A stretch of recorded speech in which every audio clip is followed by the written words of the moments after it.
It's critical to be prepared for these meetings. This is it. Like, you've got your chance. Like, you've got your 15 minutes with someone.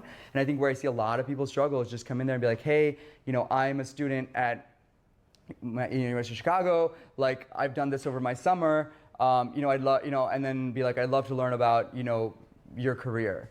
And then you're like, they spend 15 minutes talking about their career, and then you were done, right? So first of all, structure these conversations in your mind such that you ask them like bite-sized questions, so you can like jump in every couple minutes, and then you can kind of say something that relates to what they've said, and then you can kind of link it up to something you've done, or ask even more thoughtful questions that dig into this. The way to do that, right? One is make, just as best as possible your like 60-second pitch, right? When you get on the phone, this is my background, this is what I'm doing, this is what I've been up to, like this is why I'm interested in banking, and this is why I reached out to you. Like, whatever that is, right? So I think you practice that and whatever, because those like first minute or two like is the first impression that you're making on this person, right? Then I think you got to be prepared. Look at their background, look at the industry group that they're in, look at the types of deals that firm may have worked on, and then be prepared with questions that have things to do with like, hey, I noticed that you work, you advised Walgreens on their acquisition of Dwayne Reed, like, kind of what are you seeing in like the retail space, if that's of interest to you, like blah, blah, blah. So I think,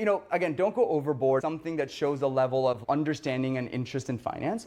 And then the other thing is, leave them with like one or two things that they can then say, oh, I talked to this, this person, she was great. She's the one who like, worked in this interesting startup over the summer, but was doing like a very finance role, and also is tracking the TMT industry because she like was very familiar with like X, Y, and Z. So that's like two interesting things about you that they've taken away now that they can just like add onto their list and then send it along, right? So I think you gotta leave them with something that makes it memorable. So that's kind of how you differentiate yourself from the 15, 20 other conversations that they're already having with people, right? It is, like I said, two-way street, but also like ask for advice. I think it's helpful to get people on your side. So just be like, hey, what is some advice you'd give me, someone, if you were in, when you were in my shoes, like what you'd have done. And I think that helps them kind of like get them on your side by kind of being on your team, right?